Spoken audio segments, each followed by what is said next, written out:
Hello, everyone. Good to see you on this Monday morning. Hey. Now, today we have Hervé, who's going to present his paper to us. Hervé, hello, everyone. Good to see you on this Monday morning. Every week. Morning. Good morning. How are you doing? Good, good. How are you? I'm good. So it's my turn.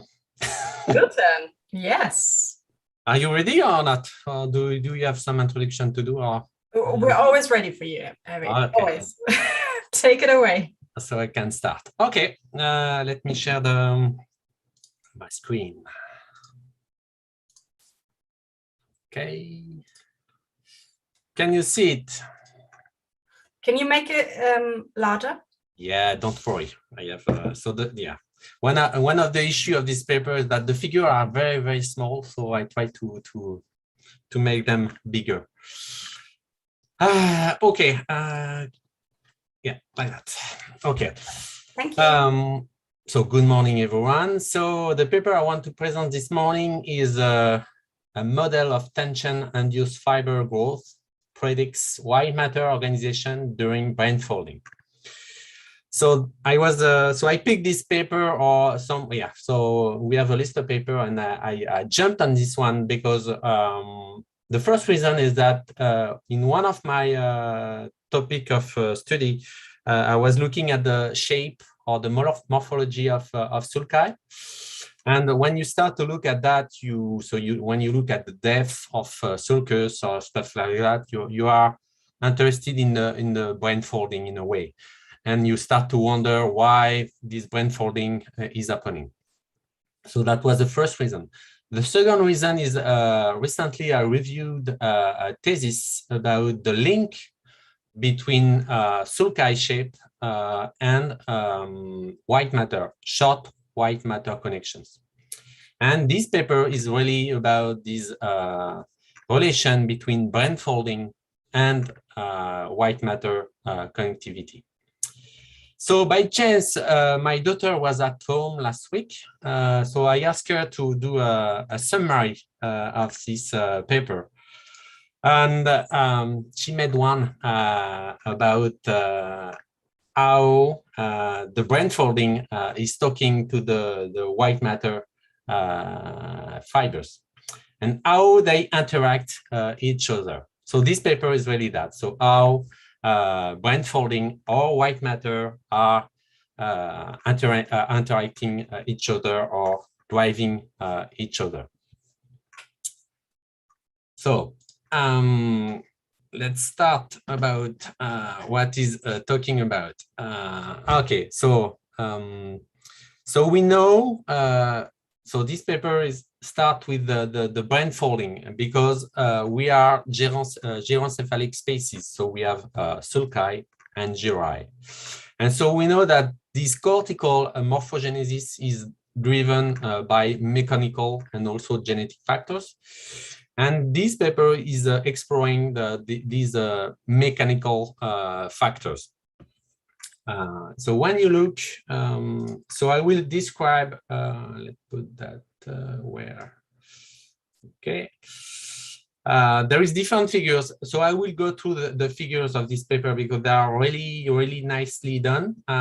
So they start by describing the different hypothesis or proposed mechanism for cortical folding. The first one is maybe the oldest one, because I remember when I was doing my postdoc, we were talking about these axon tensions where you have the white matter pulling the cortex, and this way it's make the cortex fold. And Van Essen is one of the person who is pushing this hypothesis. The second one is the subplate pushing. So it's more the pushing hypothesis where you have a tissue pushing the cortex and making the cortex with a gyrus. But these two models are not concordant with what mathematical model is and also biological models are describing. So there is a third hypothesis or third mechanism, which is cortical growth or mechanical morphogenesis, which is based on theory of only theory of mechanical and elasticity and growth. There is nothing biological in it. So the idea is you have two tissues, and these two tissues are not growing at the same speed. And just by this modeling or these equations, you create folding.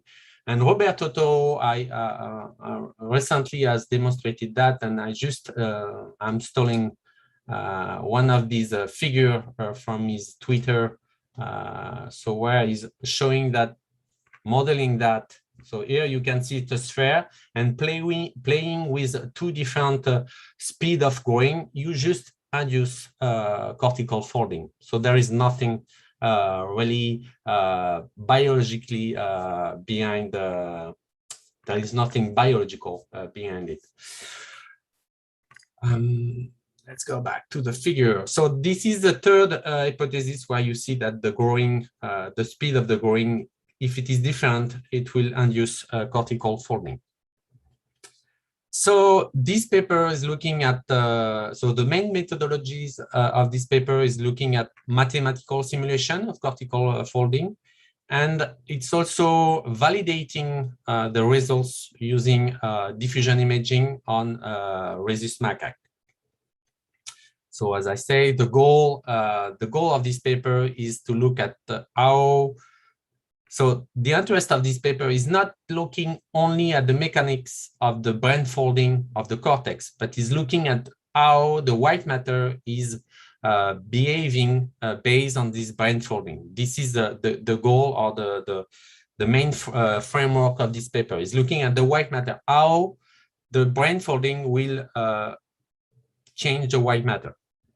And for that, is allow the model, this paper allows the model to do tissue remodeling by axon elongation. So it allows the axon to elongate it, and also change in terms of fiber density and orientation. So I will show that.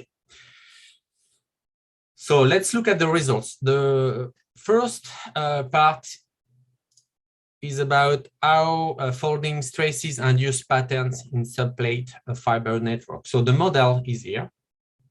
So you can see it's a very simple model. It's a sphere where you have the cortex in gray and the subplate, what they call the subplate tissue, where the white matter will grow. So you have the gray matter in gray and the white matter in white. Nothing original here. And you have expansion growth of the cortex. You can see that with the blue arrow and the black arrow. So you have expansion of the cortex and also a radial expansion of the sphere. And so what they do to induce, not to induce, but to control cortical folding, they do a breaking of asymmetry. They break the asymmetry by allowing a faster growth of the tissue here in the star, the black star here. By doing that, they know where the folding will occur. So it will be here, and they control how the shape of the folding will happen. So they do that, and they look in the model at different values. So they look at the maximum stress, so the stress of the cortical band and also the white matter. They look at the fiber density and the fiber components and the orientation. So what you see here, that when you allow, so they let the model grow, and they look at the stress first. And so what you see here, so you have first a radial. So the figure, as I say, are not very cool. So I didn't find a way to have a better figures. But the beginning is very radial. So you have a stress which is radially oriented. And when you start to have a cortical folding, so at the end, you see that beneath the gyrus, you have radial orientation. And beneath the sulcus, you have tangential stress. Okay, so that is the first thing. they look after at the let's look at the total fiber density. So they allow the model to grow and they let the model to have bigger fibers or to have bigger, greater fiber density. And so what they see is that doing that, they see that at the end you have more fiber density than at the beginning. And looking at the last parameter they look is the fiber component, the orientation of the fibers. So they look at the same thing. And so what they see, if I can show you, I hope you can see on the bottom right of the screen. Here you can see the orientation of the fibers, which is again radial beneath the gyrus and tangential beneath the sulcus. And okay, so after that, so what I have to say about that? Okay, so that. So after they play with different parameters of this model, so the main parameter they wanted to play with was the speed, the elongation rate of the axons. So here again, you have two tissues. One is growing tangentially. So if you remember the model, the cortex is growing, and you have also the axon elongation, which is more in the radial direction. So if you allow the axon to grow faster, it will keep pace with the cortex expansion, and so it's what you see. So and you will get less brain folding. You will get less brain folding if the speed is higher. And so they try to, so they play with these different parameters. Here's another example where you go, if you go slower, so the axon is growing slower than the cortical expansion. Doing that, you will get more gyri than in the default model. And if you let the axon growing faster, you will get less gyri, okay? And they made the parallel between these mechanism and some diseases we can find, for example, lissencephaly or polymicrogyria. For example, for the polymicrogyria, you get more gyrus and a lot, and not what you will find normally in a normal brain.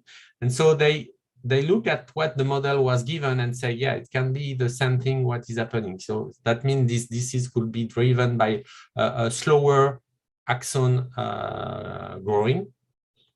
And they also made the point that in this disease, you have shorter or white matter tracks. And in the opposite, when you have a lissencephaly, which is it's more smooth brain, you have in this model, so you have faster axon growth.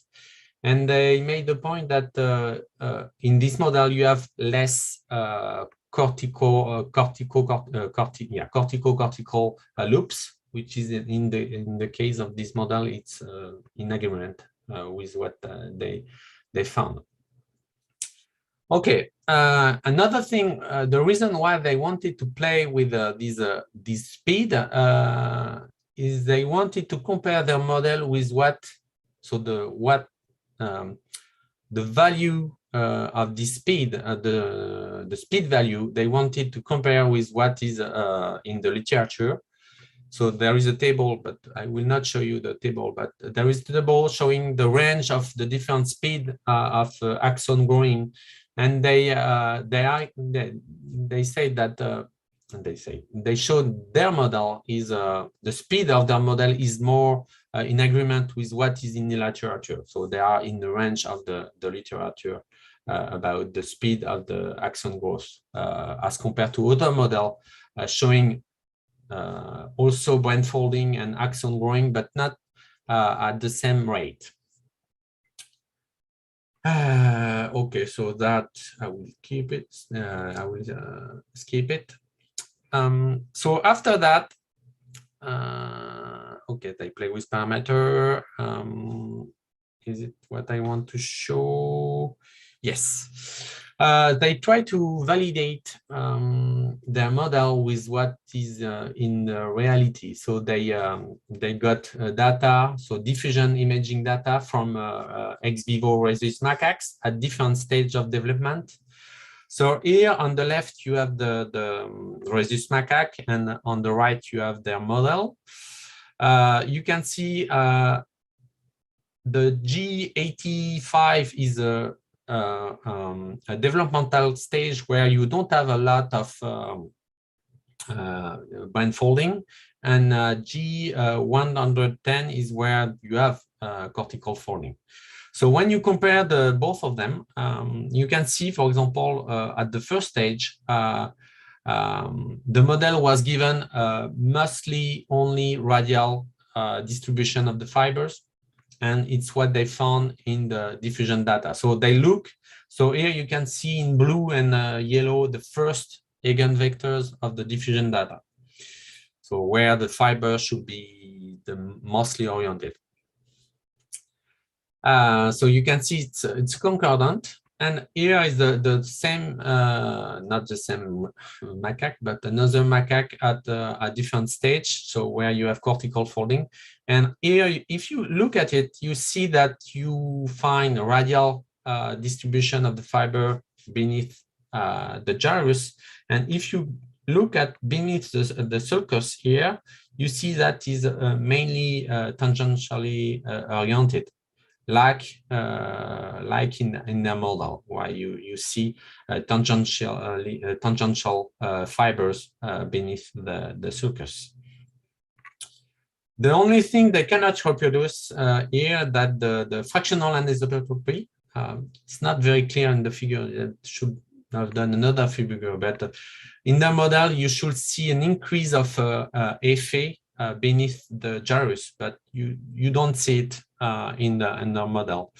One explanation is that, as I said at the beginning, or maybe I didn't say it, they made a very simple model, and they model axon elongation, but they don't take into account other parameters like myelination. They don't take into account cell bodies, extracellular space, neurites, and fiber types. So it may explain why you don't find this increase of fractional anisotropy in real life. Okay, so that was just to show their model was playing well with some example. They wanted to explore that on the whole brain. So what they did is using again the diffusion data, they compare the angle between the radial vector. So if you look at in the cortex, so the diffusion, the first eigenvector will be radial, and they compare with the eigenvector in the subplate. So if it is radial, you will get an angle of 0 because it's completely concordant. So there is no differences between them two. And if it is tangential, you will get a difference because it's perpendicular. We will get an angle of 90. Okay. So they look at this measure on the whole cortex at different stages and different animals. So you see that before brain folding, it's pretty concordant. So you don't have differences between the radial vector and the diffusion tensor, the first eigenvector. But when you have brain folding, you see that the difference is mainly in the depth of the sulci. So here, and almost in every sulci, you have this tangential distribution. Okay. After that, yes, they want to time. Just a lot of time. They played with this model, and they wanted to see if the model can behave properly with other structures and like deep brain structure. So they look at the models. For example, here they model a solid core in their sphere, and Also, they play with the elongation of the sphere, because we know we don't have a balloon, we have more an ellipsoid brain. And they do the same thing for the ventricle, playing with so they put an inner lumen in their model. So I'm going fast. So they did that. So you have, for example, for the ventricle only, you have tangentially oriented fibers. They wanted to confirm it again with their diffusion data. So here, if you look at the ventricles, they look at the first eigenvectors close to the ventricles, and they show that here, you see that is tangentially oriented at the transversal part of the ventricle and not at the pole of the ventricle, which is concordant with what their model was predicting. Okay, so it was a really nice paper, lot of figures, but really clear. And it's interesting that, as I said at the beginning, this paper goes in the direction of more of the third hypothesis of growing of cortical folding, where you can see that just by mechanical and elasticity growth, you can induce cortical folding. And this cortical folding is not driven by white matter connectivity, but the other way around. It's more the cortical folding is driving the way white matter connectivity will happen. So I will stop here, and yes. Thank you, Eric. Great paper. And you're clearly enthusiastic about it, which is fantastic. I love that one. Right, are there questions? I can see one hand up in the air. Leah, do you want to take the first one? Yes, thank you, Hervé. I really like the paper. And while you were presenting, I was thinking that, the brain folding seems all the mechanism that you showed us. It's going to be really different from one person to another, I think. So I was thinking that maybe like in a clinical or an application of this measure, maybe it could be nice to have like an intrapersonal like monitoring in time, like so if our foldings are all different from all these reasons that you show, maybe it would be nice to see how the foldings in one brain, so specific to one subject, can change in time, and maybe driven also by education or some training. I was thinking about that. So yeah, there is a part, it will be very interesting. I think there is some studies about cortical folding in babies and stuff like that. What is interesting, so Roberto Toro is working on this topic, and I like the way he's presenting the cortical folding. And it's true that for example, when they play with the elongation, it's always, there is a discussion in the paper. And what is interesting also about this paper, you can see the review of the reviewers. So there was a lot of discussion about what can induce the cortical folding. So if you take the third hypothesis as the main ground, after you can induce cortical folding in different ways.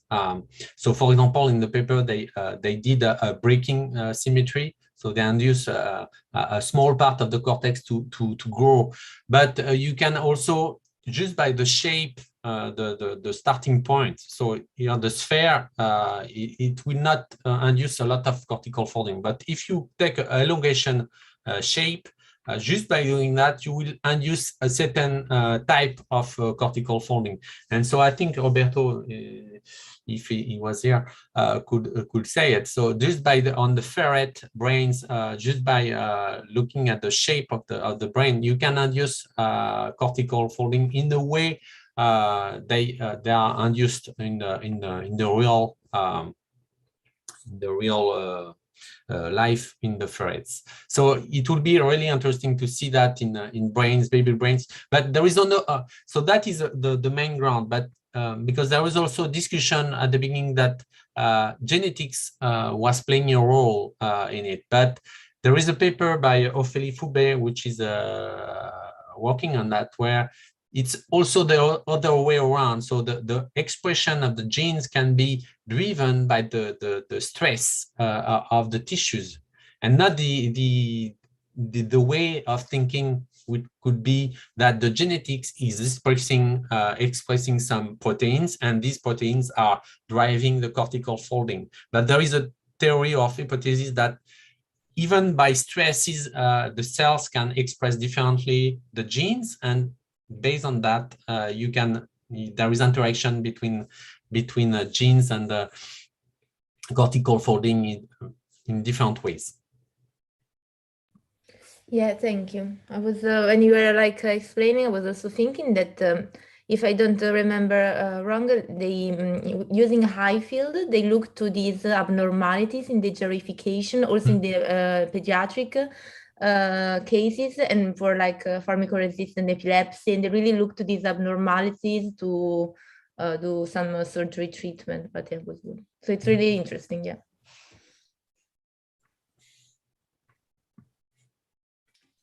Great. Any other questions? Not for now. I'm going to jump in with a question then, or maybe two. I was wondering if, regardless of how we create the folds in the brain and the gyrification, if the mechanical way of doing it also has an influence on the cortical thickness, as in how thick which part of the brain is going to be. Yeah, in the review there was also a discussion about in their model they don't play a lot with cortical thickness, and one of the reviewers said, yeah, why you don't model that in the way you could introduce different thickness measure. The only thing they show is that let's show again, not that, but share. If you remember, where is it? Yes. Only thing here is, yeah, here is you see in the model, you see in the gyrus, just by this cortical folding, you increase the thickness of the cortex here in the middle of the gyrus, which makes sense and is concordant with what you can find in real brains. So okay, so they made this point, but after, yeah, there was this criticism that yeah, they don't play a lot with cortical thickness, but I'm pretty sure they will other, maybe them, but other people will play with the cortical thickness. But they wanted, yeah, the focus on this paper was not focusing on gray matter, but they wanted to see how that can affect white matter, or the other way around. But they kind of constrained their way of looking at the gray matter. Fair enough, fair enough. And then the second question I have, which Leah slightly touched on already as well, is that we know there's a huge degree of variability in the gray matter and the white matter. And I appreciate that every model of how things work in the beginning need to be built on, well, this is generally how it works. And then you dive into, and this is how it works in every single person. But I was wondering if they at all touch upon variability, if they account for variability, if that's something for the future. Yeah, no, they don't talk about variability. If I have read it properly, they don't talk at all. But I think that would be really interesting to see this variability, if they can model something. Here they wanted to put a framework, a general framework where you can fit. It's more than fitting everybody in it than looking at the variability of them. So that will be the next step. Fair enough, fair enough. We always start with the big picture and realize that if you look at the individual, it doesn't work anymore. yeah, for sure. If you start that, yeah. Oh wow, I triggered 2 more questions. Michelle, I think you were. Great presentation. I was wondering, like maybe the next step would be to try to compare the 2 hemispheres at the individual level and try to see, with like expanded functional field, are more likely to create bulk of gyri, because the relationship between the sulci and the functional field is something that is also very much discussed and very much linked with how those sulci and gyri happened. So by doing comparison between the left and the right hemisphere, maybe maybe it's possible to cancel out a lot of variability factors and also explore like those three series. Yeah, like Stephanie, I think this paper was not talking at all about asymmetry and stuff like that. So that will be the longer run, and but that will be nice to see how these even at the beginning, if there is any kind of small differences between the two hemispheres, if this is driving the difference in cortical folding, and if after that other mechanisms are kind of refining it and stuff like that. So that would be really cool. And Valentina, last question. Last. I was wondering if cortical folding affects connectivity. What happens when brain damage occurs with plasticity? Is plasticity linked, constrained by the folding? You mean during the brain folding, if there is a lesion? No, after. So the brain is folded, grown up man or woman or whatever, and brain damage occurs. Is then plasticity constrained by the folding that is genetical and already occurred? That would make sense. That is constrained by the way the brain was folded, and the plasticity will be constrained by the stress, which is the stresses of the folds. That will make sense that in certain part it will be easier to have plasticity and harder to different place. I will say that, but it's completely I'm shooting in the air. But yeah, it will make sense that. But yeah, they don't talk about.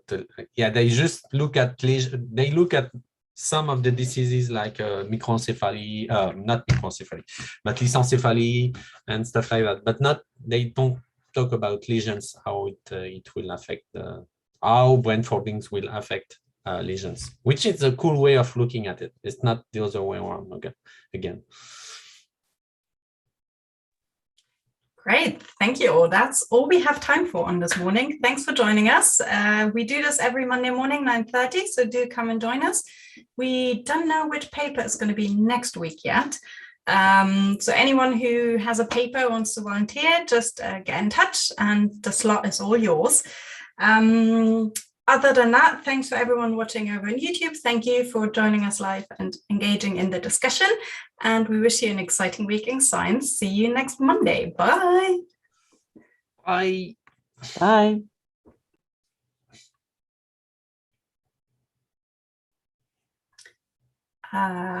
Leah, because I accidentally made you host, I can't cut the live stream. What I have, so keywords is